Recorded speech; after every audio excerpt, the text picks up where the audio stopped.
ನಮ್ಮ ಸಭಾಪತಿಗಳೇ,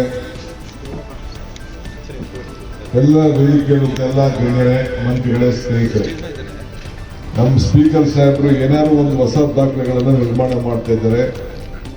ಸರ್ಕಾರದ ಪರವಾಗಿ ಅವರಿಗೆ ನಾನು ಅಭಿನಂದಿಸ್ತೇನೆ.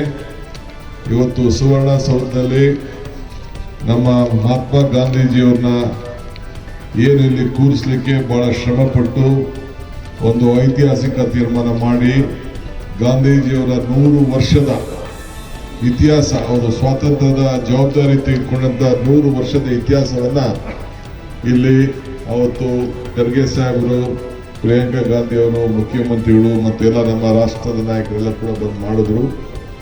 ಇವತ್ತು ಕೂಡ ಇಲ್ಲಿ ನಮ್ಮ ಧಾರವಾಡದಿಂದ ಏನು ನಮ್ಮ ಖಾದಿ ಸೆಂಟರ್ ಇದೆ, ಅಲ್ಲಿ ಒಂದು ಐತಿಹಾಸಿಕವಾದಂಥ ಒಂದು ಜಾಗ ಇದೆ.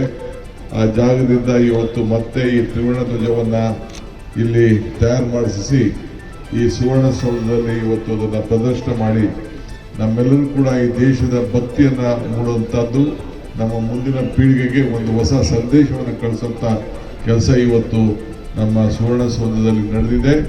ನಾನು ರಾಜ್ಯದ ಎಲ್ಲ ಜನತೆ ಪರವಾಗಿ, ಸರ್ಕಾರ ಪರವಾಗಿ ಅವರಿಗೆ ಮತ್ತು ಅವರ ಟೀಮು, ಡೆಪ್ಯೂಟಿ ಸ್ಪೀಕರ್ಗೆ, ಅವರೆಲ್ಲರೂ ಕೂಡ ನಾನು ಅಭಿನಂದಿಸ್ತೇನೆ.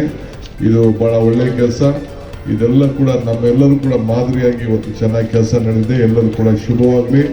ಇದನ್ನು ಎಲ್ಲ ಸಾರ್ವಜನಿಕರು, ನಮ್ಮ HK ಪಾಟೀಲ್ ಅವರು ಹೇಳಿದಂಗೆ ಸಾರ್ವಜನಿಕ ದರ್ಶನಕ್ಕೆ ಒಂದು ಅವಕಾಶ ಮಾಡಿಕೊಡ್ಬೇಕು, ಹೊಸ ಪೀಳಿಗೆಗೆ ಇದನ್ನೆಲ್ಲ ನೋಡ್ಲಿಕ್ಕೆ ಒಂದು ಅವಕಾಶ ಮಾಡಿಕೊಡ್ಬೇಕು ಅಂತೇಳಿ ನಾನು ಪ್ರಾರ್ಥನೆ ಮಾಡ್ತಾ ಇದ್ದೇನೆ.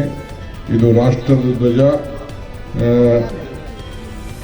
ಈ ದೇಶದ ಎಲ್ಲ ಮನೆಗಳ ಮೇಲೆ ಕೂಡ ನಾವು ಗೌರವದಿಂದ ಹಾಕುವಂತ ಮೊದಲಿಂದ ಕೂಡ ಒಂದು ಪದ್ಧತಿಯನ್ನು ನಾವು ಬೆಳೆಸ್ಕೊಂಡು ಹೋಗಬೇಕು.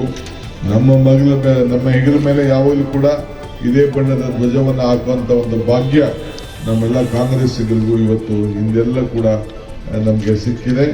ಸೊ ನಮಗೆಲ್ಲ ಈ ದೇಶದಲ್ಲಿ, ನಮ್ಮ ಎದೆಗಳಲ್ಲಿ ಈ ದೇಶದ ಭಕ್ತಿ ಮೂಡಿಸುವಂತ ಕೆಲಸ ನಾವೆಲ್ಲ ಮಾಡ್ಕೊಳ್ತಾ ಇದ್ದೇವೆ. ನೀವು ಕೂಡ ಎಲ್ಲ ಮಾಡ್ಕೊಳ್ಬೇಕು ಅಂತೇಳಿ ಪ್ರಾರ್ಥಿಸಿ. ಮತ್ತಷ್ಟು ಸುದ್ದಿಗಳಿಗಾಗಿ ನೋಡ್ತಾ ಇರಿ ಪಬ್ಲಿಕ್ ನ್ಯೂಸ್ 24x7. ಇದು ಸತ್ಯದ ಧ್ವನಿ.